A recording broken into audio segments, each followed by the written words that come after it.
Good morning dear students. मैं सुरेंद्र मौर्य आपके बीच model auxiliary verb लेकर के मैं फिर प्रेजेंट हुआ हूँ। Today I am going to teach you the use of may. अब मैं मे का यूज आपको पढ़ाने जा रहा हूँ। इसके पहले मैं आपको कैन, कुड और कुड हैव का यूज पढ़ा चुका हूँ। Today I will teach you the use of may, might and might have. तो मे का यूज, जैसा कि मैंने लिखा कि मे का यूज जनरली हम पॉसिबिलिटी शो करने के लिए, संभावना व्यक्त करने के लिए, या किसी से हम फॉर्मल वे में किसी से हम अनुमति मांगने के लिए, परमिशन मांगने के लिए भी हम मे का यूज करते हैं। और मे का यूज ऑप्टेटिव सेंटेंसेस में, जो हम किसी के लिए गुड विशेस हैं, ब्लेसिंग्स हैं, कर्स हैं, अभिशाप, कर्स मीन्स अभिशाप, तो इन सब चीजों के लिए भी हम मे का यूज करते हैं। तो लेट्स सी सम एग्जांपल्स। जैसा कि पहला एग्जांपल मैंने दिया है कि इस समय वो घर पर हो सकता है।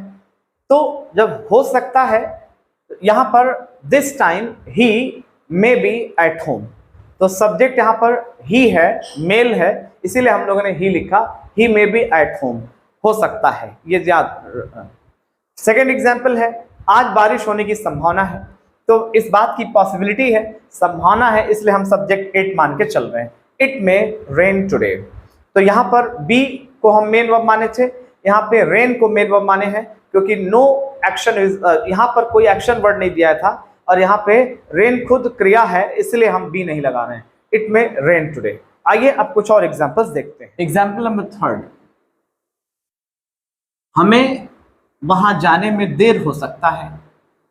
हमें वहां जाने में देर हो सकता है, इस बात की पॉसिबिलिटी है, इस बात की संभावना है। तो पहले आप सब्जेक्ट लेंगे, किसको देर हो सकता है? हमें। तो आपने सब्जेक्ट लिया वी, फिर हेल्पिंग ऑफ आपका हो जाएगा मे, और होने के लिए आप बी लगा रहे हैं, ये मेन वर्ब हो गया। We may be late, we may be late to go there, वहां जाने के लिए, मीन्स वहां जाने में। तो we may be late to go there. Next है, वहां इतनी देर रात को वहां जाना, इतनी देर रात को वहां जाना तुम्हारे लिए खतरनाक हो सकता है। वहां जाना तुम्हारे लिए खतरनाक हो सकता है।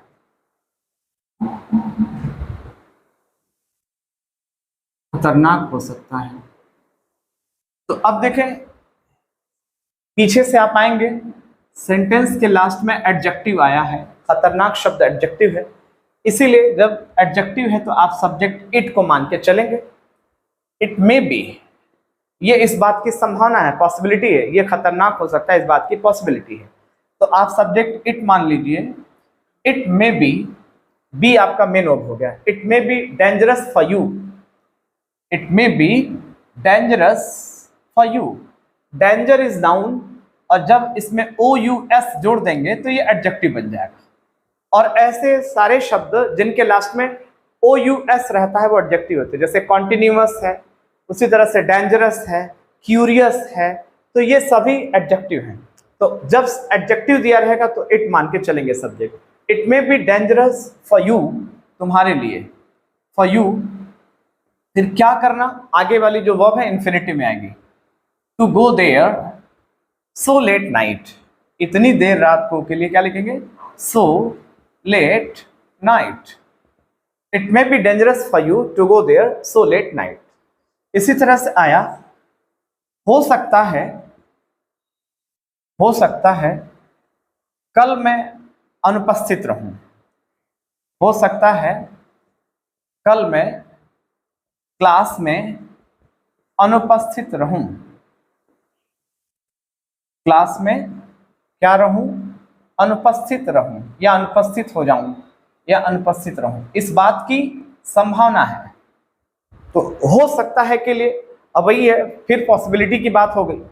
तो मैं अनुपस्थित रहूं, I may be absent in class tomorrow, I may be absent in the class tomorrow.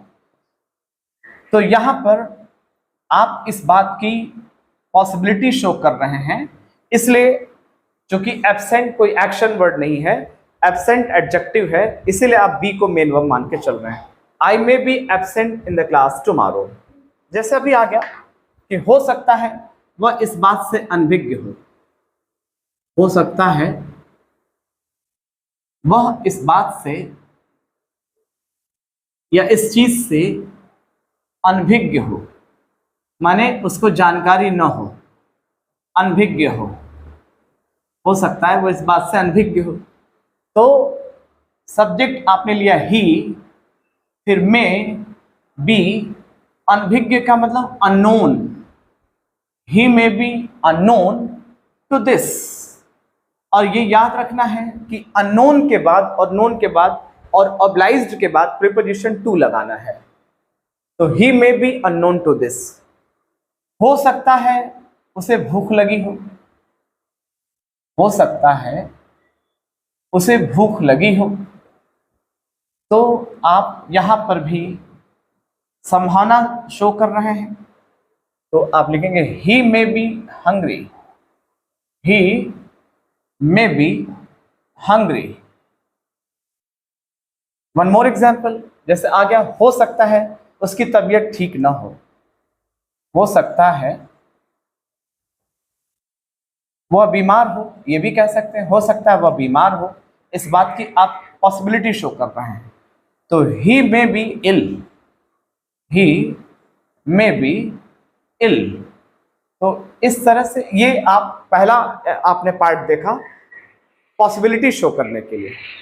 अब हम आपको दिखाएंगे परमिशन के लिए। जैसे जनरली मे का यूज हम लोग परमिशन के लिए भी करते हैं, तो आइए अब सारे एग्जाम्पल्स जो हम परमिशन मांगने के लिए या किसी को अनुमति देनी हो या परमिशन लेनी हो, दोनों कंडीशंस में हम मे का यूज करते हैं।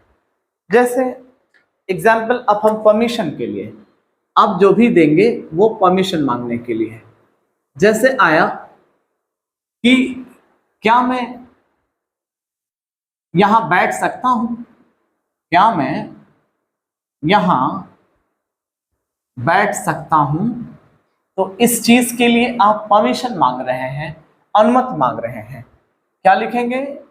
मे आई सिट हियर। जैसे आप बोलते हैं मे आई कम इन सर, तो जैसे अभी आया आप परमिशन मांगते हैं, क्या मैं अंदर आ सकता हूं, क्या मैं अंदर आ सकता हूं, तो आप यहां पर क्या यूज करेंगे? मे आई कम इन सर, मे आई कम इन सर, ये हो गया। जैसे आया आपने पूछा क्या मैं आपसे या क्या मैं आपका मोबाइल नंबर जान सकता हूं, क्या मैं आपका मोबाइल नंबर जान सकता हूं। आप यहां पर परमिशन मांग रहे हैं, जान सकता हूं, तो आपने कहा may I know your mobile number, may I know your mobile number. ऐसे ही कुछ और सेंटेंसेस जिसमें कुछ इंस्ट्रक्शन दिए गए हों परमिशन को लेकर के। जैसे आया, जैसे आपने एग्जाम्पल नंबर लिखा कि इस प्रतियोगिता में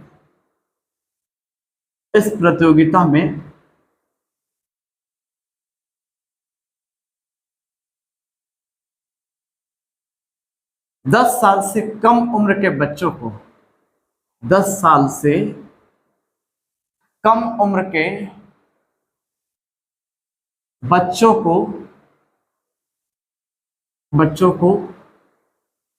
भाग लेने की अनुमति है। इस प्रतियोगिता में 10 साल से कम उम्र के बच्चों को भाग लेने की अनुमति है। तो ये यहां पर आप लिख सकते हैं कि स्टूडेंट्स या बच्चों है ना, तो चिल्ड्रेन। अब कैसे चिल्ड्रेन? चिल्ड्रेन अंडर 10 ईयर्स, 10 साल से कम उम्र के बच्चों, तो चिल्ड्रेन अंडर 10 ईयर्स में, क्यों हम में लगा रहे हैं, क्योंकि ये अनुमति की बात हो रही है। तो चिल्ड्रेन अंडर 10 ईयर्स में participate in this competition, participate in this competition.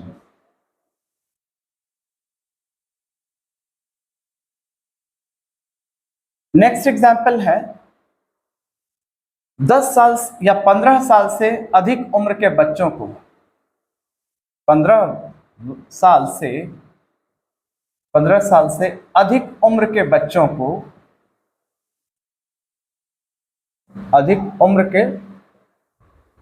को, यह गेम खेलने की अनुमति नहीं है। यह गेम खेलने की अनुमति नहीं है। तो यहां पर आप लिखेंगे चिल्ड्रेन ओवर 15 ईयर्स। कैसे बच्चे? जो 15 वर्ष से अधिक हैं। तो चिल्ड्रेन ओवर 15 ईयर्स